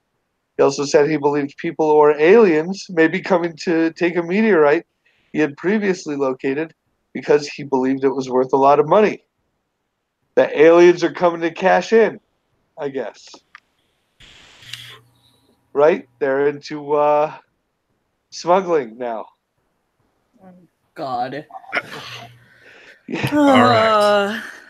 Wow. He said he had not taken narcotics prior to the incident. Phillips hospital records, however, indicate he tested positive for amphetamine, cannabinoids, and benzodiazepines, or zepines. I don't know which way to pronounce that. Annie would know. But Phillips was arrested Monday in relation to the incident. He was charged with aggravated assault with a deadly weapon and 3 counts of aggravated assault on a law enforcement officer.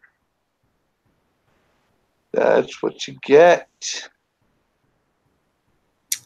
He survived the bullet to the pit. Well, I mean, yeah, it's possible, obviously. Not pleasant at all. No, obviously not. But it's kind of an embarrassing place to get shot. Oh, God. Yeah, that's all I'm saying. True. It's like there's 2, like you could say, it's like the foot is kind of comedic, so that could be embarrassing. But getting shot in the hand reminds me of the Crow, so that's badass. And getting shot in the testes is embarrassing, obviously. Getting shot in the dick and getting shot in the armpit would be embarrassing. And getting shot in the ass. As you giggle. In the ass would get it, right? I mean, no, because every time he says like, getting shot here, getting shot there, it reminds me of 1 or 2 jokes, like the getting shot in the ass. That reminds me Blazing Saddles. Yes, little bastard shot me in the ass. Oh my gosh! Great fucking movie. Oh god, you can't go wrong with a Mel Brooks movie. To be honest, like I think I'm at some point gonna rewatch History of the World Part 1 because because Joker posted a GIF at one point in a thread. I think this past weekend, or not past weekend, this past week.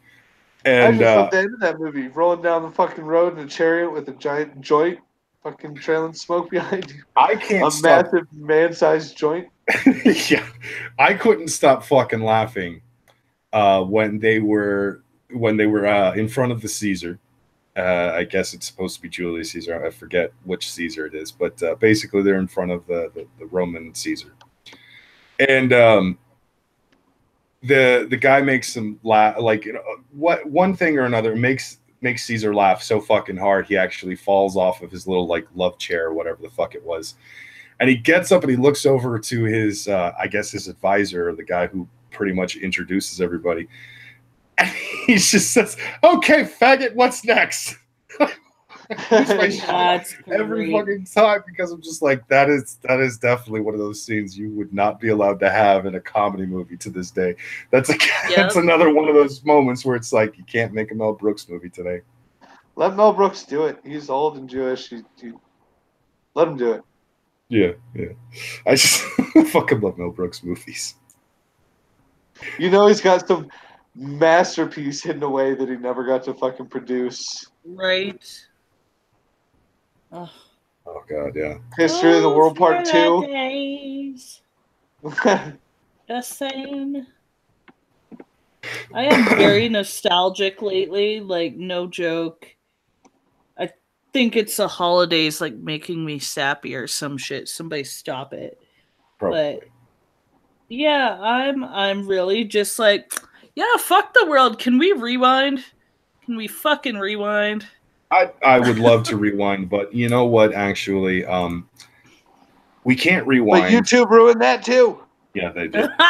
We can't Yes, actually they did. rewind. So what we're gonna have to do is pick up our big boy and big girl pants, strap ourselves in, and fucking keep moving forward and try to fix the wrongs that are currently going on now. Every time one of Did the you outrage just beat mob. the Robinsons us ruckus? Yes, shut the fuck. It's a good Disney movie. I fucking It love is it. a good Disney movie. It's great. But It's a great I'm just movie. not gonna let that slide without calling it out. I'm not. Yeah, that's fine. Yeah, that movie makes me cry. Yeah, It does. Holy crap, that I don't movie makes me cry sometimes too. It's fucking. That's a tearjerker for sure. It is. It Old was a Yeller. very, very well written movie too. Old Yeller. Yeah. But no, like there's a lot of wrongs going on. Let's just fix it. For those of us who have in the past refused to fucking speak up against certain things, call it out. If the outrage mob throws a fucking another shit fit, find those motherfuckers and tell them, just shut the fuck up. You ruin everything. You make everything unpleasant. You're not helping. You're actually hindering everything you're trying to work towards.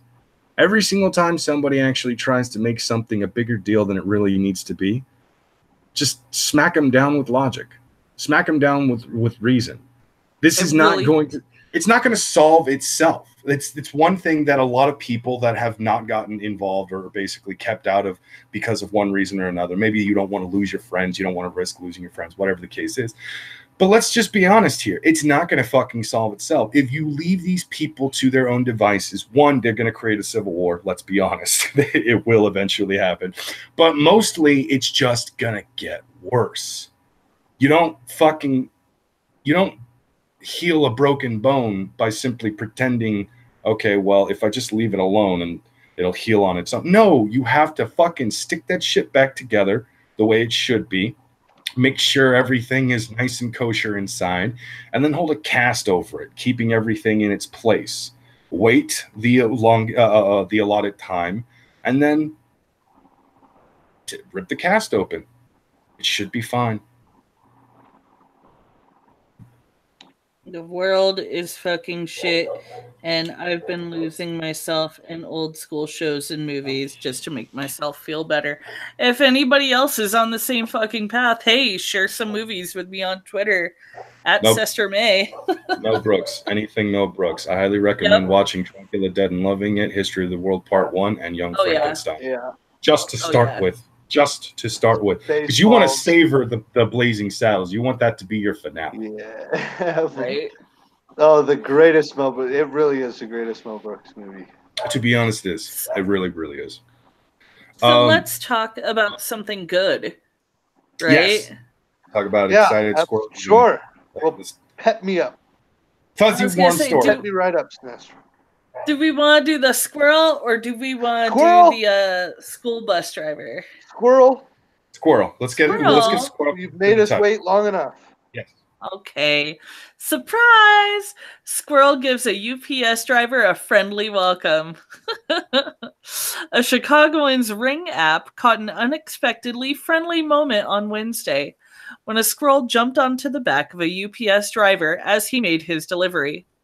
Amanda Atkins, who lives in Lincoln Square, told CBS 2 she was having dental work done when she received a notification on her phone informing her someone had pressed the doorbell of her home. When Atkins looked at the phone, she could not believe her eyes. At her front door was a UPS driver with a squirrel on his back. The squirrel had jumped from her fence onto the man's shoulder. What made it hilarious was how calm our UPS guy was. The next day, the same driver, Oscar, stopped by the house with another delivery. When he arrived, Atkins told him that her camera had captured the moment on video and asked if she could send it to him. Of course, he said yes. I was just there, bobbing my head, jamming to music. All of a sudden, I felt a tug. It startled me. The only thing that went through my mind is my wife would never believe what just happened to me. I felt like Snow White with all of her little animal friends. Atkins said she is not a big Facebook user and hardly ever posts videos. But after watching Oscar and the Squirrel, she decided to upload the friendly exchange to the social media platform. Honestly, I just feel like there's so much negativity. I just wanted people to see how positive Oscar is. And so if you search for it, just literally Squirrel UPS driver Chicago, Google it. You'll see the video. It's fucking adorable and heartwarming, and y'all need to see it because it's fucking cute. The guy's just like, oh, hey. Lucky he didn't like panic and grab the squirrel off him and like throw it on the ground and beat it to death with the package all on video. No, y'all, he actually fucking sat there and giggled when the fucker, like, so first it jumps on his shoulder and then it starts crawling around his back and goes to crawl up his hoodie, and it's fucking adorable because the guy just starts giggling over it. And then the squirrel jumps off and goes away. Squirrel was curious. It's like, yo, it was so cute. Got nuts. He wanted the fucking package. He wanted the package. Yeah, oh my god. He wanted the package because he thought it was full of nuts, and he thought maybe he could actually, you know, take that back to his tree. No, it didn't have nuts. All right, fuck it, whatever. Have a nice day, Mr. Mailman. So cute. We need more wholesome and happy fucking stories, y'all. We do. How about this? We still have plenty of time. So we can either go into another story that I actually have come across. Unfortunately, it is a little more political. We could jump into one of Rob's stories. They are a little more insane. We could do one of your stories, Sestra. They're probably going to make me cringe. And then we can end it on one more wholesome story. Okay. Let's do your... I have more than one wholesome story, so let's have... Fair enough, but let's go ahead first and let the chat actually vote on this. 1 for Brockus's annoying political story. 2 for comedy and insanity from Rob. And 3 for possible cringe from Sestra. Let's hear it, y'all. Once we have our official vote, we'll go ahead and jump into that. But I do want to know, does anybody have any plans for New Year's? New Year's? No, I was going to go see the boyfriend, but apparently the weather's going to be shit. So I'm probably going to be stuck here. Oh, yeah. Fun times. Okay. Probably just going to be playing video games. We've got 1 vote for me, 1 vote for Rob, 1 vote that is legitimately all 3. I don't understand why. Jolly Rogers is saying that he wants to vote for whatever. He's causing shenanigans. It's normally Psycho that's in the chat, or I Am Cancer that's in the chat, causing more of the shenanigans and shit, and then I've got fucking Jolly we will not tolerate any shenanigans or tomfoolery. Motherfucker, this is the Snatch Cast. That's all we have. Yeah, we will. All right, let's do yours, Rockets. Just go. Article. Content. All right, fine, fuck it, whatever. DSA queer socialist Twitter just raped us with a video about capitalism. Excellent. Yeah. I am ready. My body is ready. Tell me more. There's an actual video. I'm not going to even attempt to show it. But yeah, if you want to, I guess, go over to Twitter at QueerDSA. If you don't know how to spell queer, I feel bad for you. Google that shit. But yeah, there is a video, and that's apparently about capitalism, and I don't know what it's supposed to really tell you, except there's a CGI person fully naked with a unicorn head on, and it's very confusing. On to the story, however. Fellow conservatives, this is our opposition. A wing of the LGBTQAAIP gay Stapo. That's funny. They really Gay That's Stapo. awesome. Oh no! Love it.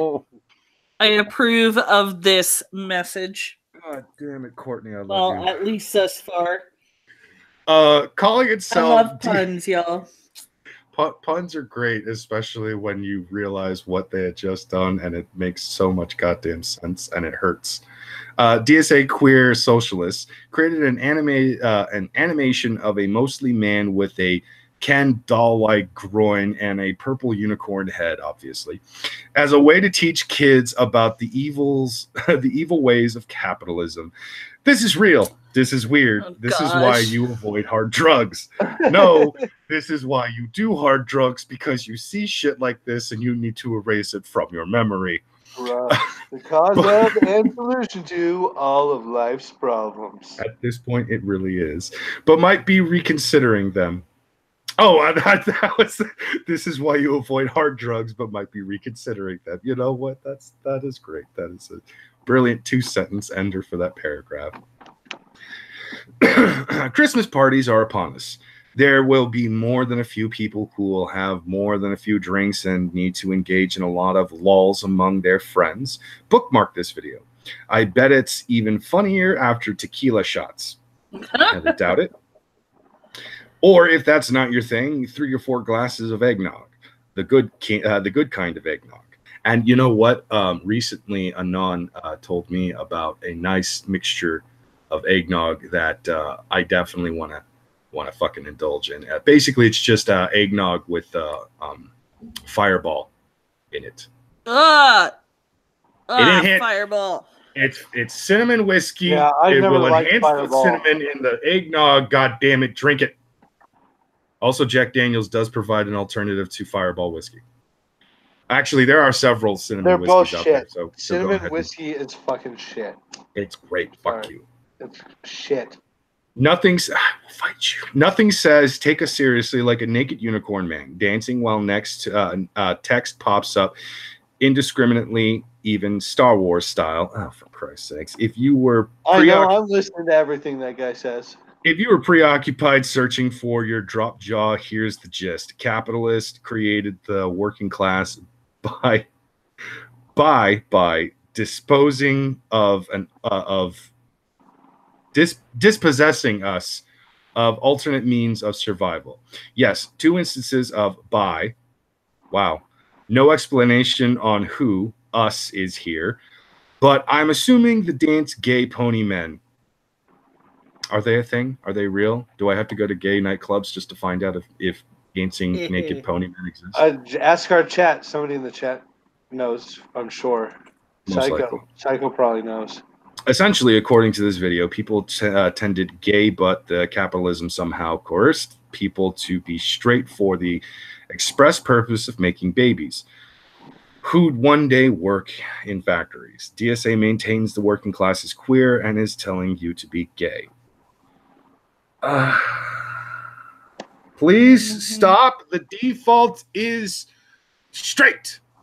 Man and woman procreating, man and woman having sex, creating more babies. Stop trying to act like gay is the actual default. It's fucking not. The default is the default for a fucking reason. You would not exist if it wasn't for the default. Quit it. Quit acting like fucking straight is just wrong. I'm sick of this shit. Plus, if you're acting like anything is wrong, you fucking hateful people, period. Anyways, go ahead. Here's an actual tweet from them. If we don't name the totalities oppressing us in addition to capitalism, we'll never overcome them or capitalism. Our socialism must be queer as it must be anti-racist and feminist. We've been in the struggle for freedom for a long time. We've lost a lot. It is our duty to win, for fuck's sake. Stop it. Question, how does one wash their brain out with soap? I don't know, Courtney. I really want to know.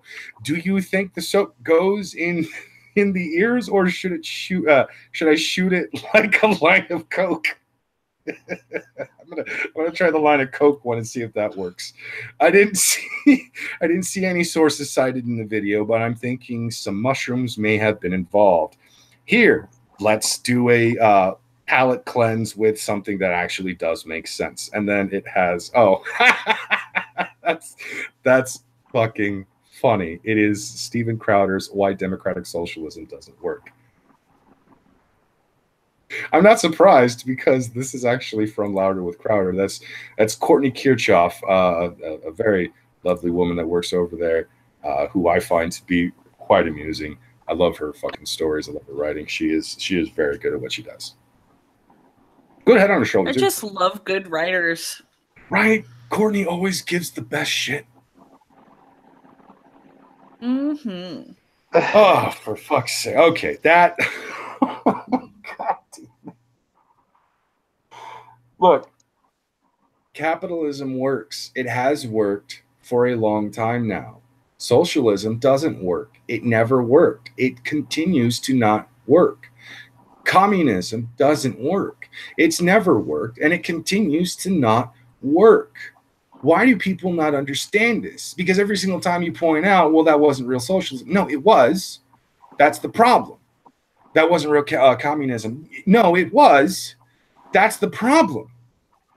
Every single time these people keep trying to bring up and try to actually force socialism to be a thing, I have to consistently bring up the whole, look, there might be some, in all honesty, some socialism ideas because they sound good.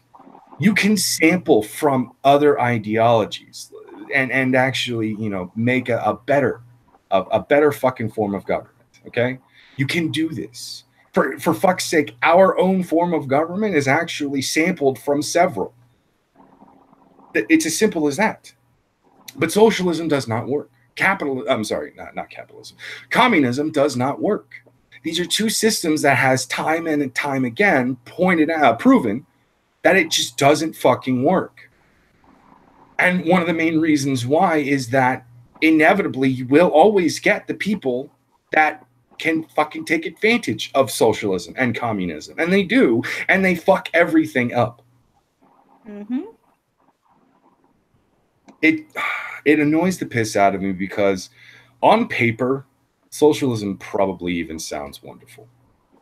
I stopped listening to socialism a long time ago. I stopped actually even trying to give it a chance because every single fucking time somebody would bring up socialism, I would be reminded of different fucking aspects of history, current or past, that actually tells me, well, actually, current history does not make any sense whatsoever. It would be current affairs or history.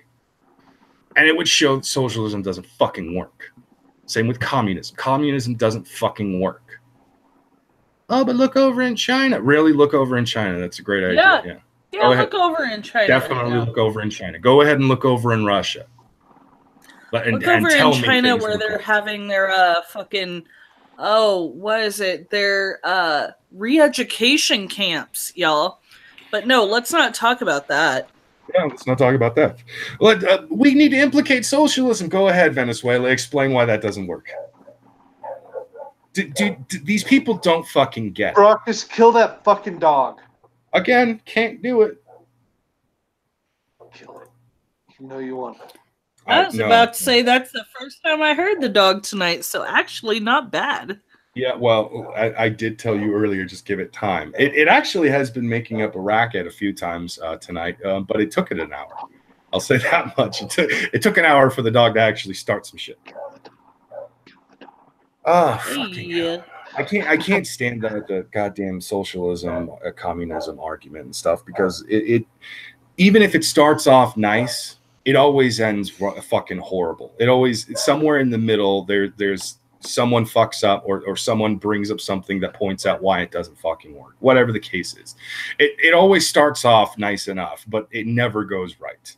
And I'm not even really like, sitting here saying like, well, when it's a capitalist versus a socialist and you actually go for capitalism, of course you're going to fucking, say the capitalist one. Well, see, the capitalist tends to actually make more sense. The socialist has no idea what the fuck they're saying. It's a goddamn fantasy world that they keep living in, and they need to wake the fuck up.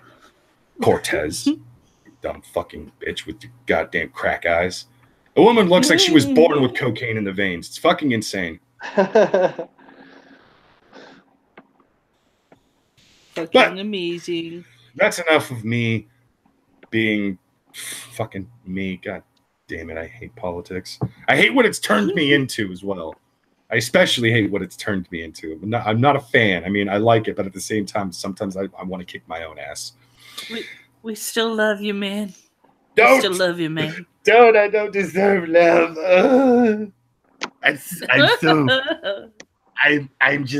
I'm damaged goods. No, anyways, we're gonna go ahead and move on. We're gonna actually end this shit with a wholesome story. So, Sestra, wholesome story. Yeah, we're gonna. Well, I have one more story that I got to get to, Brockus, because I saved the best for last. Okay, you know what? We'll go on a little longer than we normally would. So let's go ahead and get that one story from Rob, because I know Rob's got gold for us. Damn you, Rob, you beautiful motherfucker. Okay. And we'll end it with one of Sestra's wholesome stories, because I want to leave with a good feeling inside. Okie dokie. Good pee-pees. Cannibal Corpse guitarist warned of the rapture as military-grade flamethrowers were found inside his home before his arrest. Now, side note, before I get into this article, Cannibal Corpse, the lead singer, is the guy who is the inspiration for Nathan Explosion in Metalocalypse. And this guitarist actually looks like fucking Nathan Explosion also. But the lead vocal singer for Cannibal Corpse, he was in Death Clock, which, of course, does the music for Metalocalypse. Yeah. And also, you'll like this little tidbit, Brockus. He he played World of Warcraft, and so Blizzard made an NPC of him and put him into Wrath of the Lich King when that released. Yes. Really? Yeah. I'm gonna have to look into this. He had a level 90 Tauren Chieftain. Oh, actually, yes. Okay, so I will explain that off air. Yeah, right on. Yeah, I'm probably getting details wrong, but I thought you'd like the little WoW reference to that guy. But all right, anyway. There are so many questions stemming from yesterday's bizarre story of Cannibal Corpse guitarist Pat O'Brien being arrested late Monday night. O'Brien is being charged with aggravated assault on a law enforcement officer with a deadly weapon and burglary of an occupied dwelling with assault or battery. O'Brien broke into a neighbor's home. Yeah, it says assault or battery. O'Brien broke into a neighbor's home, threw one of the people in the home, a woman, to the ground and ran to their backyard where he hid behind a fence. When cops surrounded him, he tried to charge at them with a knife, but was tasered and arrested. Yesterday afternoon, O'Brien appeared in court wearing an anti-suicide vest with his ankles chained together, and bail was set at $50,000. He was told by a judge that he would need to pass a drug test if he were to be bonded out of jail. While this was happening, O'Brien's own house was being burned down, and firefighters had much trouble putting out the blaze. Today, new details have emerged. WFTS in Tampa is now reporting that there were military-style flamethrowers inside the home, making the fire much harder to battle for firefighters. It should be noted that it is legal to possess flamethrowers in Florida. Of course it is. Of course it's legal to possess flamethrowers in Florida. It is in most states, actually. That's awesome, actually. I had no idea. Fucking sweet. Yep. Firefighters got multiple calls from neighbors alerting them to the fire. Tampa Bay Times indicated that the calls to 911 from neighbors noted there might have been a domestic dispute inside the house. When firefighters entered the home, they had to quickly evacuate after realizing it wasn't safe, as they had to duck for cover because explosions were still going off. It took firefighters over an hour to fight the blaze, and they stayed throughout the night to make sure it didn't spread to neighbors. The next morning, 6 houses surrounding O'Brien's home were evacuated because of something that's inside the home, quote unquote. Investigators are still trying to determine the cause of the fire. The melee that has resulted in an investigation being opened by the Bureau of Alcohol, Tobacco, Firearms, and Explosives. O'Brien broke into a house half a mile away from his home, although the report notes that he had likely cut through a neighboring golf course, making his journey much shorter. WFTS got a statement from the residents of the home that O'Brien broke into. The homeowner wouldn't go on camera, but told ABC Action News he figured O'Brien was hallucinating when he spoke to him about the rapture and claimed someone was after him. The homeowner added O'Brien seemed scared and at one point even hid in the closet. Deputies eventually found O'Brien hiding outside behind a fence. No bond is currently set, pending the drug trial results. Video footage of the fallout of the fire can be seen in this report by ABC Action News, and then there's a clip below, which we're not going to watch. Gotta love it. So I looked into everything you had said, and yeah, all of that is 100% true. even though Brendan Small is the actual voice of Nathan Explosion, both as in and outside of the music and shit. Yeah, it is actually confirmed that the character of Nathan Explosion is completely based on the lead singer, and has a character named George the Corpse Grinder in fucking WoW. And I've known about the other rock band that has performed at BlizzCon multiple times, Tauren Chieftain, but I was not expecting that. That's actually really awesome. He even has a horde tattoo on his arm. Fuck yeah. I love that. That's fucking great. Anyways, fantastic. So, God damn it, Rob. What? No, I'm just you always have those stories that make everybody go, wait, what the fuck? Oh man.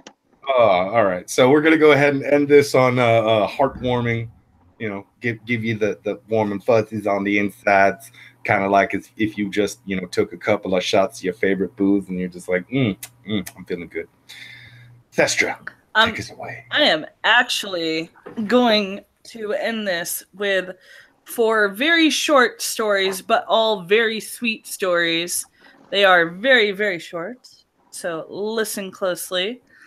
So the first one is Alabama elementary school bus driver buys McDonald's breakfast for students when ICE delays the school opening. A generous Alabama school bus driver went viral for purchasing 50 McDonald's breakfast biscuits for his school students when icy roads delayed the school's opening so that the youngsters would not go hungry in class. Second story, Texas woman 84, bored with retirement and bingo, gets a college degree. After raising 5 kids and retiring at age 77 from her secretarial job, she went back to school and is set to accomplish a long-held goal this week when she graduates from University of Texas at Dallas with a bachelor's degree. Oh, that's nice. I like that one. Police answering noise complaint join in Smash Bros. Ultimate matches. Somebody complained essentially that they were being too loud and rowdy. And the cops were called on us. Now we got to do a match with them, which was posted by B-Boy Jovi. Neighbors called the cops on them after hearing excessively loud noise. The group was actually just drinking and playing Smash Bros. Ultimate. And the cops joined in. That's actually pretty funny. And the last one, Southwest, you know me and the flight ones. Southwest actually diverted their plane for a good reason for once. A human heart was found on the Southwest flight. Somebody had gotten off at one of the stops, and so they went back to drop off the human heart. So I thought that was sweet. Oh yeah, that actually that's good people doing good things right there. Yeah, so there you go, everybody. There's all the good juju and all of the bad that's going on in this fucking world. And hopefully our stories tonight have entertained and warmed your heart as well. I definitely hope for that as well. And with that, we're going to go ahead and... he's high enough. He doesn't care. Yeah. With that, we're going to go ahead and end it here. Thank everybody. Thank you all for actually joining us for tonight's Cunt News Network. I know we didn't have one last week because it got kind of hijacked by an ongoing topic that has been bleeding into Snatchcast very frequently recently, along with a bunch of other stuff. Understandable, but you know, hopefully we're going to have more streams without actual interruption for CNN and stuff, and even then we might actually have some redesigns or reconstruction of CNN at a later time. Who knows? But this has been the news that has actually been, you know, typed up and brought by other people. We just bring you the news that's already been brought. We are the Cunt News Network. I am your host, Brockus. With me, as always, I'm a co-host, Sestra and Robert Como. Night, night, everybody. Good night, cunts, and get the fuck out.